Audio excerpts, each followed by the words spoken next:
I don't vacillate between wanting to move to Los Angeles, New York, Chicago, Montreal, or, well, maybe France, but other than that, I like being here, and I'll be here the rest of my life because I have rent control.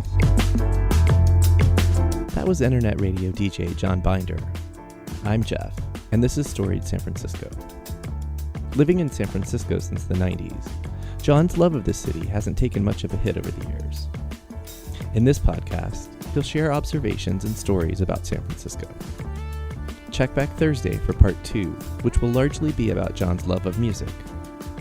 Here's John. In the lower downtown area, that's what I call this. People are like, oh, you live in the Tender Knot? I'm like, I don't know what you want to call it, but I just call it downtown. Yeah. It's just easier. And I guess on this street, I live on Bush, this is considered Lower Nob Hill. Mm-hmm.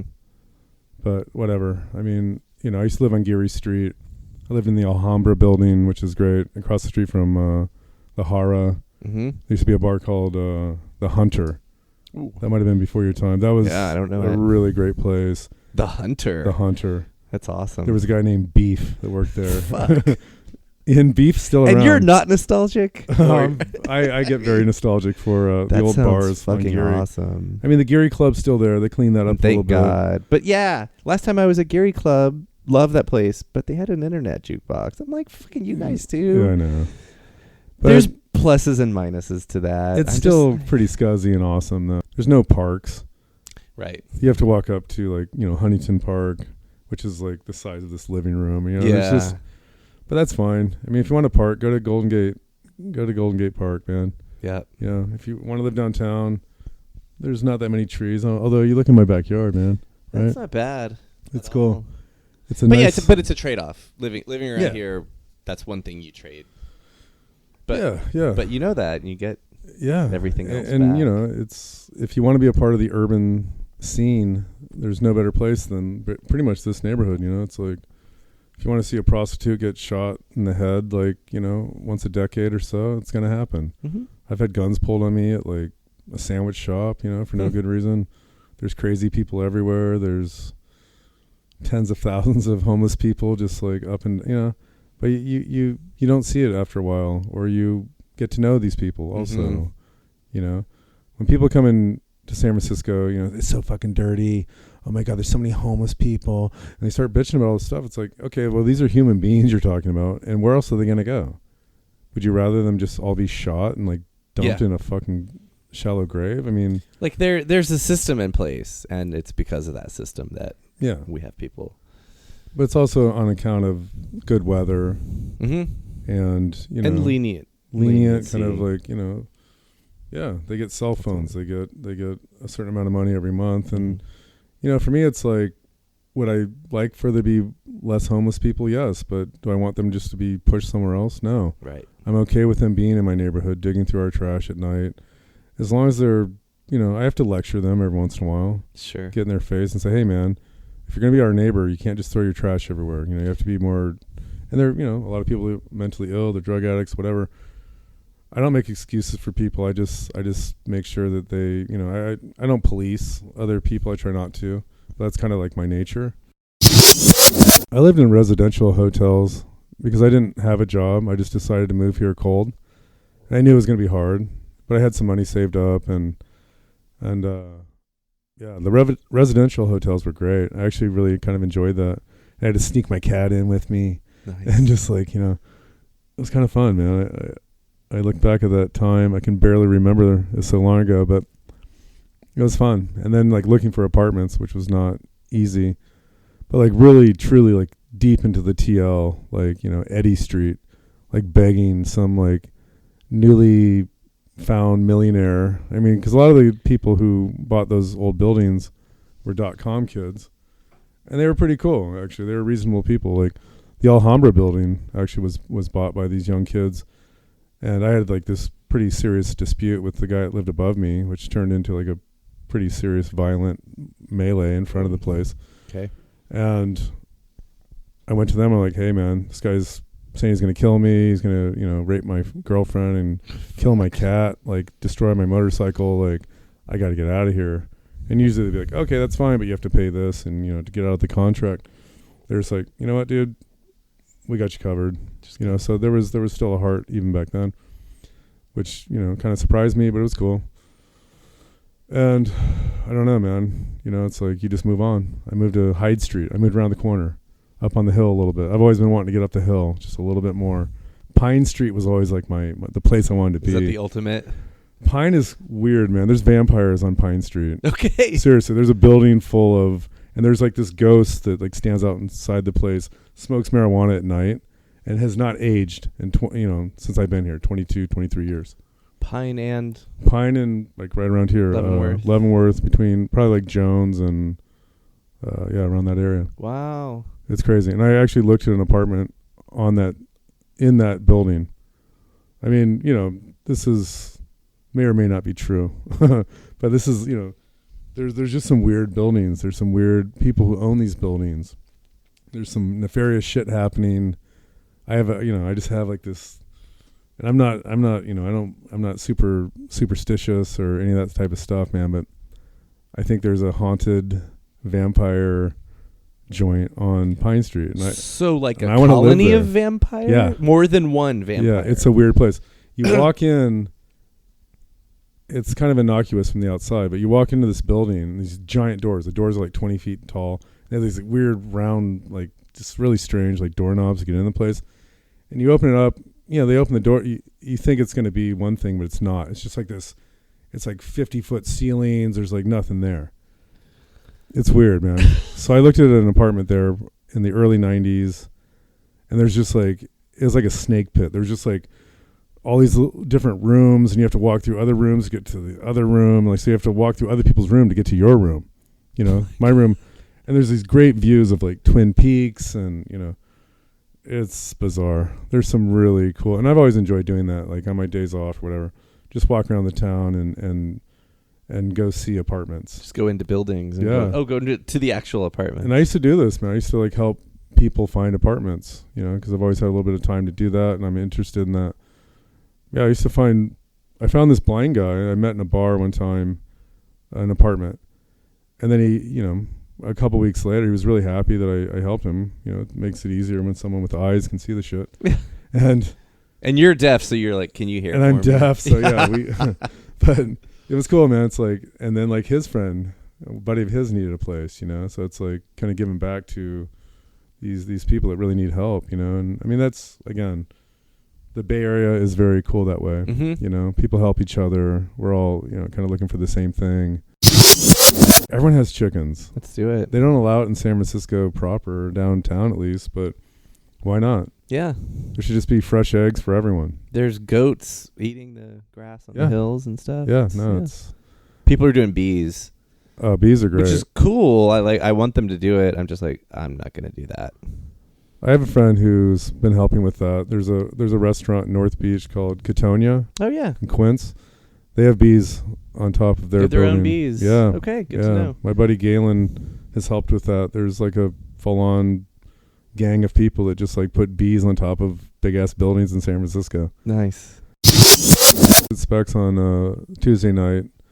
Mike, he's a bartender, but he's also like just one of the greatest DJs in San Francisco. Okay. I steal a lot of my music for my show from Mike. Nice. Yeah, so like Tuesday night's great. I'll have my little like my app out trying to like steal these songs, and like it's like the Sony from like 1982 like speakers up in the like, oh yeah. So it's like it sounds great. I mean, but he plays a lot of old like instrumental music from like the 40s and 50s, 60s. Knows more about monster movies than anyone I've ever met. Knows like the guys who did the music for the monster movies and just movies in general. Crazy. I mean, and there's so many cool old beatniks and shit hanging out. No, always pizza. People are always giving each other food. Yeah. It's cool, man. I mean, it's community. It is. Which is what a bar It really is. There's a guy that hangs out there named Leon. He's like 84, 85 years old. He's like this conspiratorial nutcase, but he's so smart and so weird and so just like full of life at his age. Yeah. And he's just an old drunk, but he's fucking killer, man. He's just like, you can learn a lot from him. I just got his phone number. I'm like, Leon, you got to be on my show. He's like, oh, I don't know. It might not go well. I'm like, it doesn't matter. Let's just check it out. If it doesn't go well one time, I'll get you back when you're on your game, and we'll do it again. Right. But it's a great mix. North Beach, any place you go, like, Cafe Zoetrope is great. I'll go have like espresso there before I go out for the night. I was just at Tony and Nick's. That's that's like kind of a more of a classy old style Italian lounge. I love North Beach, man. The parks there are great. The weather's great. It's just you meet really cool people. Everyone's really just open to talking and just like being chill, and no one's beating on their chest about anything. You ever go to Sedini's? Which place? So up the street from Golden Boy, it's actually the family that owns Golden Boy. Sedini's. Oh, Sedini. Oh, yeah. Yeah. I haven't been there in a long time, but that's a great place. I love that place. I know. There's a record store across the street from there. Yep. Or 2 record stores very close to there. Mm-hmm. Yeah, the one across the street from Sedini's. If you go in the basement. Oh my God! Like where you can't. You almost can't move. Well, wear an N95 mask also because there's a lot of mold down there. Yes. But I've dug some like crazy treasures. It's hard. It's you really gotta want to dig. Mm-hmm. As like digging at this point in my life, it's just like it's fun, but it has to be worth it. Right. Because it takes hours and hours and hours, and you have to like have that cross-referencing thing happening in your brain where it's like, okay, this is the 45 from that movie, that Fellini movie from 1953. Wait, is this the one do I already have this? And I try not to use my Discogs. Yeah. Because I've been cataloging all my shit just to kind of know. Because, when you're at a record store, it's like, these records start looking a lot alike. And it's like, your brain's always like, oh, you don't have this one. Buy it. Is that is it a work in progress still? The cataloging? Yeah, yeah. I was going to say, you're not like finished. I have a couple thousand thus far. I haven't done my 45s. I haven't done my 10 inches. I haven't done a lot of stuff. But, yeah. And I don't have... See, my record collection, I don't have a ton. People come in, oh, that's all you have? I have more in the closet over here, actually. Yeah. But it's like... And I have some in storage. But it's like, yeah, that's all I have. It's all fucking the best. Mm-hmm. It's the cream of the crop. There's no shit in there. There's, the bottom parts, there'll be some kind of... But sometimes I'll go back and I'll listen to stuff. I'm like, oh, actually, that's a lot better than I thought it was. When I dig through other people's records, people have like 6, 7, 8,000 records. I'm like, Jesus. I wouldn't want it, like even a fourth of this. Mm-hmm. Honestly. And they're beat up. It's like I don't have a lot of beat up records. Anyways, so I just hope that people see that a little bit more. Like it's not. There's so much negativity here right now, man. Yeah, I agree. People are just like crying about all these little things, and it's like we have electricity, we have very clean water that comes from a glacier. We have pretty good. I walk everywhere, I ride my bike, but the buses aren't bad. Muni, I know you're an expert on Muni, and we all know those stories. But it's great. Bart's great. The weather. The weather's great. A lot of cool people, good food. And there's always an influx of new cool people, too. Mm-hmm. Because, sometimes people have lived here a long time, they start to get kind of cynical or more cynical than they already were. And, it's like maybe it's time for you to move on, man, and make room for people who are more upbeat and more happy to be here. Because once we lose that, what do you have? What year did you move here? Early 2000s? The year 2000. Okay. In like June 1st. That was a pretty good time to move here because the .com thing was just starting to crumble. Yes. And you could actually find an apartment. Mm-hmm. If you had moved here in 97, you'd be screwed. Right. Yeah, you'd be living like... Jobs were plentiful, apartments were non-existent. Yeah. I'm probably like you. Like, I'm not like a kid hater. I like not having kids. It's working out for me. I like not paying for kids. Yes. And not worrying about their education or being bullied at school and all that stuff. If you had kids, would you raise them in the city? Oh, yeah, absolutely. Yeah, to be sure. There's nothing that would get me out of this city. Yeah. Yeah. There's no reason to leave. And I'm hoping people will leave so that, it kind of lightens up the load. Mm-hmm. And people bitch about the techies and like the yuppie scum fucks and this and that. It's just like, you know what? It's not that different than it was. And I'm here to attest that this place is not different at all than it was in like 1996 because you had the .com kids. And that's not a bad thing necessarily. I have a lot of friends that work for Google and whomever, and it's like, they're good people. And they're probably going to move on because they want to have kids and like, you know, they're going to be in the suburbs before too long. So don't hate the people that are here to make some money and kind of move on from that. Yeah. Right. And as long as the music scene stays good and the bars are cool and the food is good, it's just like, you know, there's nothing to bitch about. And it's easy for us because we have rent control to say that. Right. But there was a time we didn't have rent control and we were fighting that fight. That's what you do when you move to New York City. That's what you do when you move to San Francisco. You get 3 jobs, you have roommates, you save up money, you finally get your pad, and then you wait 10 years, and then it's or more, and then it's cheaper. Yeah, and then you stay there. Yeah, golden handcuffs. And downtown's great that way. I mean, I know a lot of people. That's kind of funny. It's like I see people I've never talked to. I see them like 3 times a week. I've never said hello. We've lived in the same like 3-block radius for over 20 years. And it's just like that knowing like, oh, there's the guy that's lived in that building over there. Do you feel comforted when you see them every time? I think so, yeah. Yeah, it's like if like a week went by and you didn't see these people, you'd be like, Well, you'd forget about them, but there'd be others that would, you know. Yeah, no, and it's cool to see, you know, the people that do have children downtown or in San Francisco, you see them grow up. And it's like, holy shit, oh my God, that kid, you know. That's kind of cool to see. There's 2 kids that there's like 35 apartments in my building, thereabouts, and there's 2 children that live here. And they live right above me. Mm-hmm. And they used to actually live right above me in the apartment adjacent to here. And they would run around in circles in the morning. I'm not a morning person, so I ended up moving over here just to kind of get away from that. Mm-hmm. But now I see them, it's just like, holy shit, these kids are just, you know, and it's cool. I mean, I'm jealous. It's like I would have loved to have, you know, lived in this neighborhood as a kid, you know. And they're German. They speak German. Like I mean, they're European kids living here. I mean, they speak English, obviously, but, you know, it's like their parents are kind of, you know, making sure that they speak the native tongue of the parents. And I don't know. I mean, I kind of wish there was a little bit more of that in this neighborhood. Well, listen, I mean, it's democracy in action, right? Yeah. You know, in the old days, you'd have to like beg some taxi driver and give him like $36 to take you, you know, halfway across town.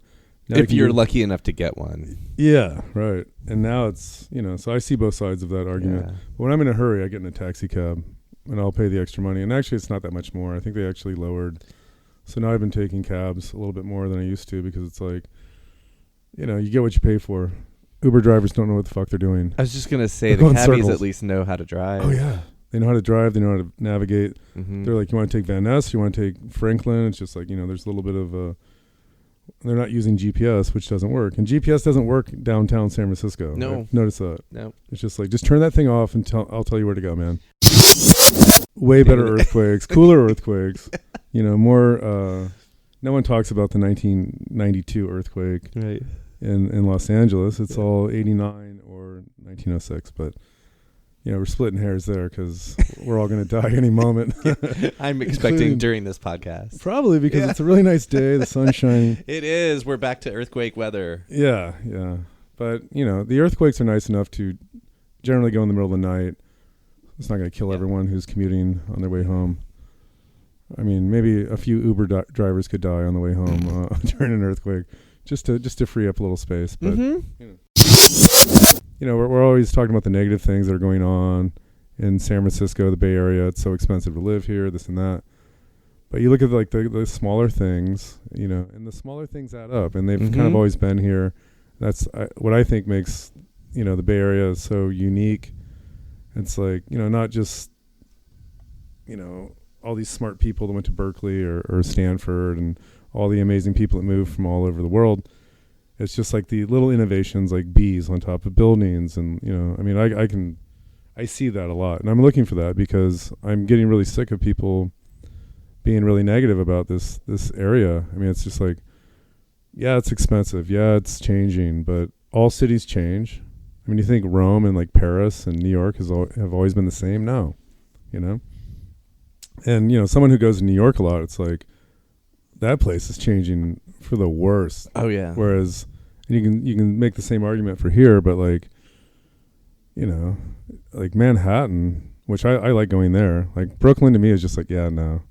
And my girlfriend grew up in New York City, and she's just like, yeah, I don't really go to Brooklyn. And I used to go to Brooklyn to like, you know, buy records back in the day.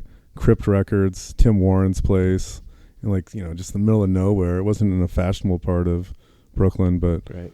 You know, you go there now and it's just like, you know, the difference between Brooklyn and like San Francisco is there, like these hipsters are having children. Right. Whereas you move to San Francisco to get the fuck away from that shit. Yep. You don't want to get married. You don't want to have kids.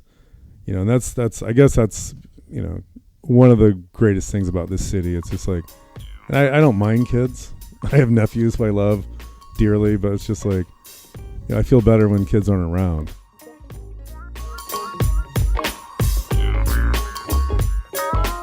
Follow Storied San Francisco on Facebook, Twitter, and Instagram.